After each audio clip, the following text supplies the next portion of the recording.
The Lottery, by Shirley Jackson. Edited by Joshua Cashill. The morning of June 27th is a clear, warm summer day. There are many colorful flowers and the grass is beautiful and green.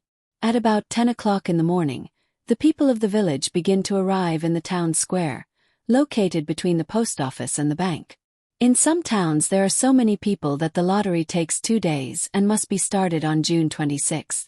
But in this village, there are only about 300 people, and the whole lottery takes less than 2 hours. So, it can begin at 10 o'clock in the morning and end in time for the villagers to go home for noon lunch. The children arrive first, of course. Summer is just beginning and the children do not have to go to school. The feeling of liberty is still new for most of them. They tend to stay together quietly in small groups for a time before they run and play loudly. And they still talk about school and the teacher, books and punishments. Bobby Martin already has many rocks in his pockets, and the other boys copy his example, choosing the best stones, the ones that fit perfectly in their hands. Bobby and Harry Jones and Dickie Delacroix, the people in the town pronounce his name, Delacroix, make a very large pile of stones in one corner of the square and defend it from the attacks of the other boys. The girls stand away from the boys, talking to each other, pretending not to look at the boys. And the very small children play in the dirt or hold the hands of their older brothers or sisters. Soon the men begin to arrive, watching their own children. They talk to each other about planting and rain, tractors and taxes. They stand together, away from the pile of stones in the corner of the square. Their jokes are quiet and they smile. They do not laugh. The women arrive soon after their husbands. They are wearing the old dresses and sweaters they normally wear at home. They say hello to each other and tell each other stories of gossip before they go to their husbands. Soon the women, standing next to their husbands, begin to call their children. The children come reluctantly. The mothers have to call them 4 or 5 times. Bobby Martin runs away from his mother back to the pile of stones, laughing. His father speaks severely to him, and Bobby comes back quickly and stands in the correct place between his father and his oldest brother. The lottery is organized by Mr. Summers. He also organizes the town dances, the teenage club and the Halloween program. He has the time and energy to devote to the town activities. He is a jovial man with a round face. He operates the coal company. People feel sorry for him because he does not have any children and his wife often treats him badly. When he arrives in the square, he is carrying a black box made of wood.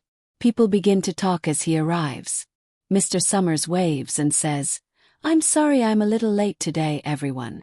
The postmaster, Mr. Graves, follows him. He is carrying a stool with 3 legs. He puts the stool in the center of the square and Mr. Summers puts the black box on it. The villagers stay far away from the stool. When Mr. Summers asks, "Can someone help me?"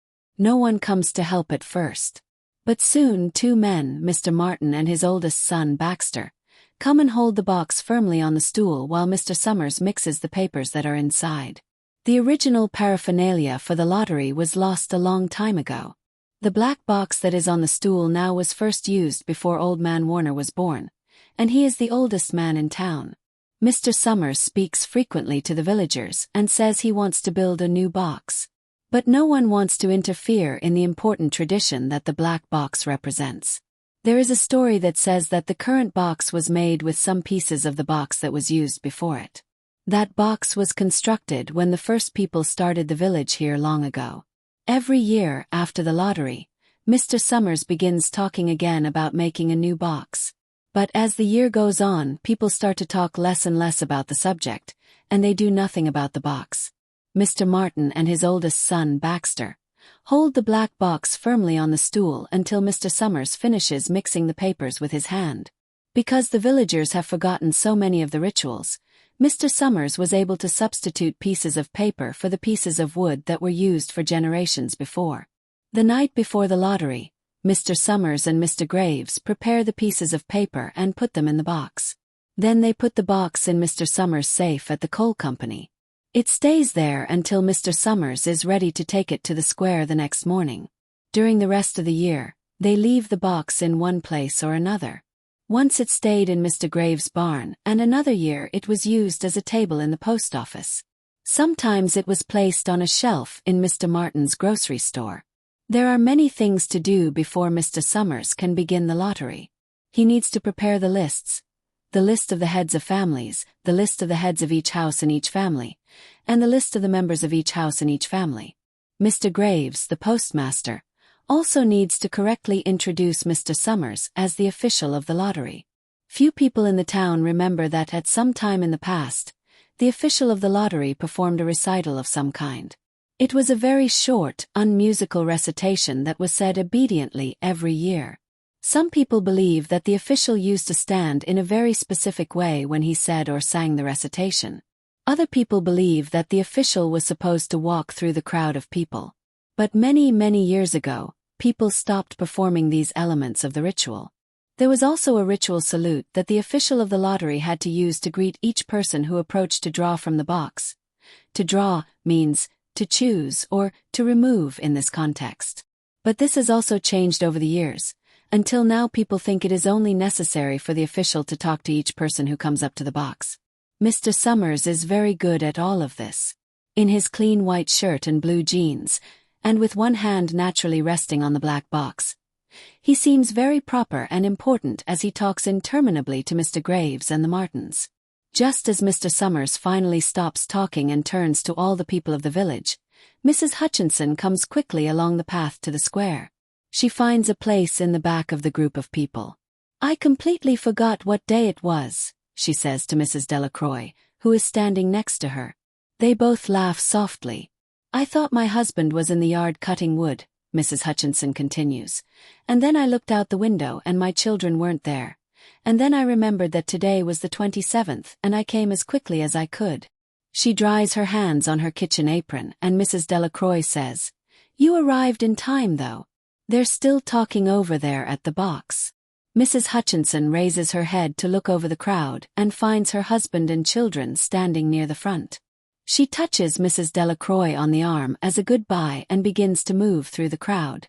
The people separate good-humoredly to allow her to pass.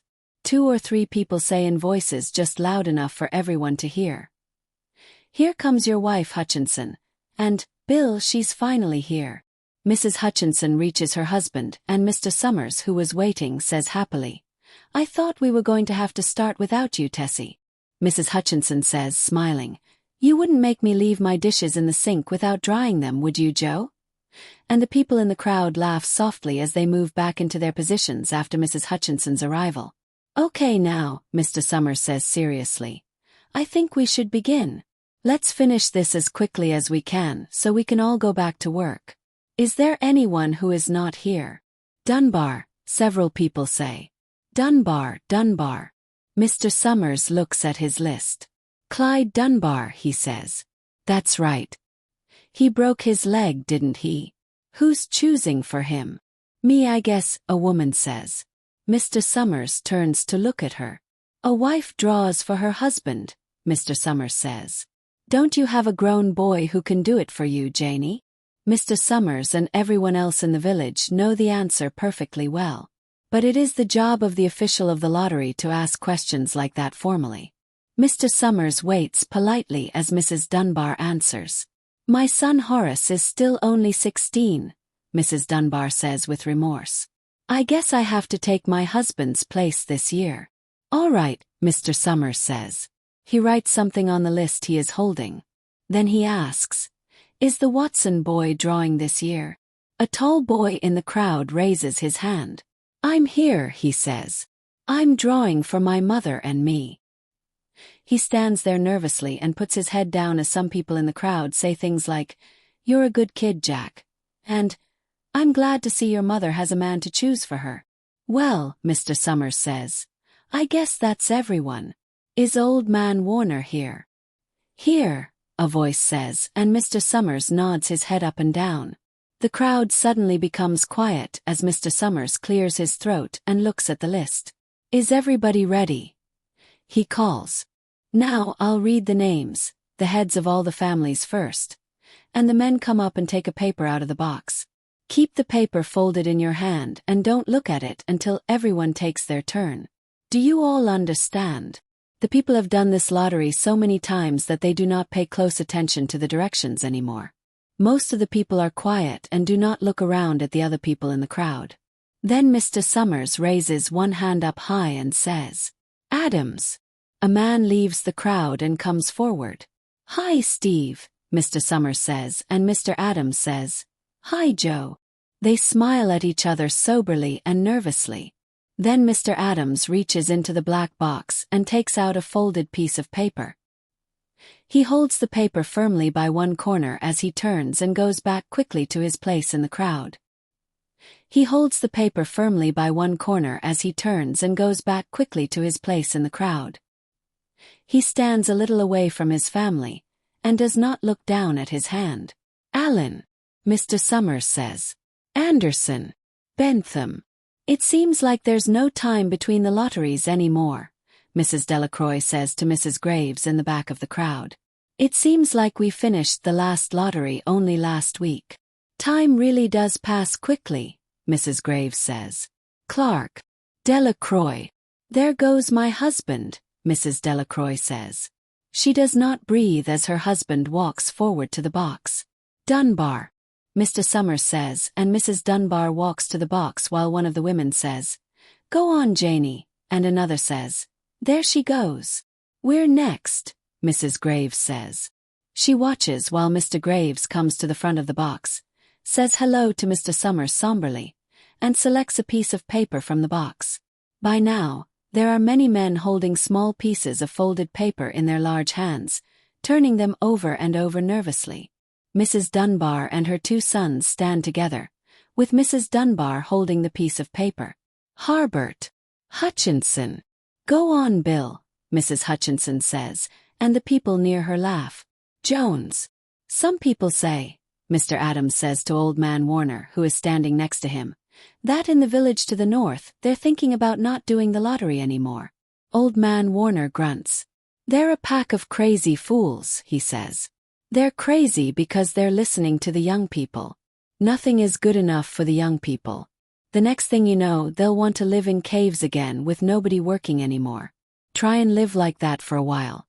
There used to be a saying, 'With the lottery in June, the corn will grow strong soon.' If we stop the lottery, all of us will be eating weeds and nuts. We have always had a lottery," he says angrily. "I think it's already bad to see that young Joe Summers is making jokes with everybody who goes to the box. Some places don't have the lotteries at all anymore," Mr. Adams says. "That'll only cause trouble," Old Man Warner says firmly. "They're a pack of young fools." "Martin." And little Bobby Martin watches as his father goes forward. "Overdyke. Percy. I wish they would go faster," Mrs. Dunbar says to her older son. "I wish they would hurry." "They're almost finished," her son says. "You get ready to run and tell your father," Mrs. Dunbar says. Mr. Summers calls his own name and then steps forward precisely and selects a piece of paper from the box. Then he calls, "Warner. This is the 77th year I'll be in the lottery," Old Man Warner says as he goes through the crowd. 77th time. "Watson." The tall boy comes through the crowd self-consciously. Someone says, "Don't be nervous, Jack," and Mr. Summers says, "Take your time, son." "Zanini." After that, there is a long pause where nobody breathes until Mr. Summers, holding his piece of paper in the air, says, "All right, everybody." For a minute, no one moves, and then all the men open their folded pieces of paper. Suddenly, all the women begin to talk at the same time, saying, "Who is it? Who has it? Is it the Dunbars? Is it the Watsons?" Then the voices begin to say, "It's Hutchinson. It's Bill. Bill Hutchinson has it." "Go tell your father," Mrs. Dunbar says to her older son. People begin to look around to see the Hutchinsons. Bill Hutchinson is standing quiet, looking down at the piece of paper in his hand. Suddenly, Tessie Hutchinson shouts at Mr. Summers, "You didn't give him enough time to take the paper he wanted. Saw you. It wasn't fair." "Don't complain, Tessie," Mrs. Delacroix says, and Mrs. Graves says, "All of us took the same chance." "Shut up, Tessie," Bill Hutchinson says. "Well, everyone," Mr. Summers says, We did that pretty quickly, and now we need to hurry a little more to finish in time. He consults his next list. Bill, he says, you draw for the Hutchinson family. Do you have any other houses in the Hutchinson family? There's Dawn and Eva, Mrs. Hutchinson yells. Make them take their chance. Daughters draw with the family of their husbands, Tessie, Mr. Summers says gently. You know that as well as anyone else. It wasn't fair, Tessie says. I guess not, Joe, Bill Hutchinson says with remorse. My daughter draws with her husband's family. That's fair. And I don't have any other family except my kids. So, the person who draws as the head of the family, that is you, Mr. Summers explains. And the person who will draw for each house in the family, that is you too. Right. Right, Bill Hutchinson says. How many kids do you have, Bill? Mr. Summers asks formally. 3, Bill Hutchinson says. There's Bill, Jr. and Nancy and little Dave. And Tessie and me. All right then, Mr. Summers says. Harry, did you get their pieces of paper back? Mr. Graves nods and holds up the pieces of paper. Put them in the box then, Mr. Summers says. Take Bill's paper and put it in. I think we should start over, Mrs. Hutchinson says, as quietly as she can. I tell you it wasn't fair. You didn't give him enough time to choose. Everybody saw that. Mr. Graves selects the 5 pieces of paper and puts them in the box, and he throws all the other pieces of paper onto the ground, where the breeze lifts them away. Listen, everybody, Mrs. Hutchinson says to the people around her. Are you ready, Bill? Mr. Summers asks, and Bill Hutchinson looks quickly at his wife and children, and nods his head up and down. Yes. Remember, Mr. Summers says, take the pieces of paper and keep them folded until each person has one. Harry, you help little Dave. Mr. Graves takes the hand of the little boy, who comes with him happily up to the box. Take a paper out of the box, Davy, Mr. Summers says. Davy puts his hand into the box and laughs. Take just one paper, Mr. Summers says. Harry, you hold it for him. Mr. Graves takes the child's hand and removes the folded paper from it, and holds it while little Dave stands next to him and looks up at him in admiration. Nancy is next, Mr. Summers says. Nancy is 12, and her friends from school are very nervous as she goes forward, moving her skirt back and forth. She takes a piece of paper delicately from the box. Bill Jr., Mr. Summers says, and Billy, his face red and his feet overlarge, almost knocks over the box as he is trying to get the paper out. Tessie, Mr. Summers says. She hesitates for a minute. She looks around her defiantly, and then, with a severe look on her face, she goes up to the box.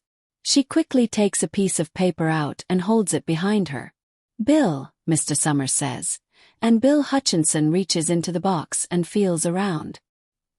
He finally brings out his hand with a piece of paper in it. The crowd is quiet. A girl whispers, I hope it's not Nancy, and everyone hears the sound of the whisper. It's not the way it used to be, Old Man Warner says clearly. People aren't the way they used to be. All right, Mr. Summers says. Open the papers. Harry, you open little Dave's.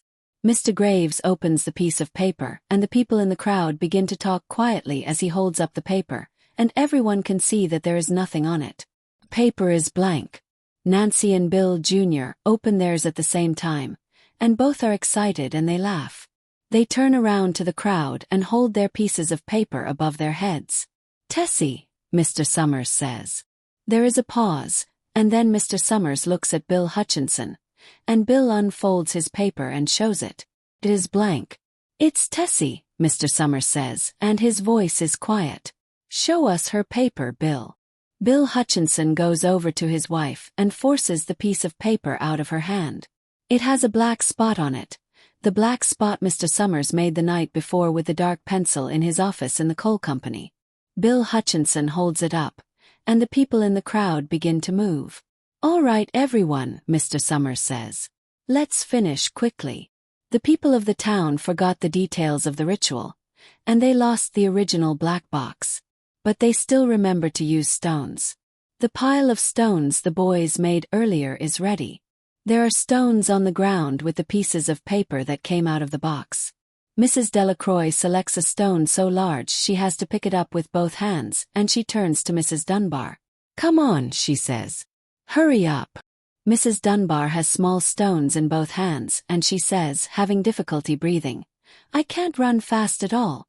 You will have to go ahead of me and I'll catch up with you." The children have stones already, and someone gives little Davy Hutchinson a few pebbles. Tessie Hutchinson is in the center of the square now, and she holds her hands out in front of her desperately as the people of the town move in closer, all around her. "It isn't fair," she says. A stone hits her on the side of the head. Old Man Warner is saying, come on, everyone." Steve Adams is in the front of the crowd of villagers, with Mrs. Graves next to him. "It isn't fair, it isn't right," Mrs. Hutchinson screams, and then the people strike. The end.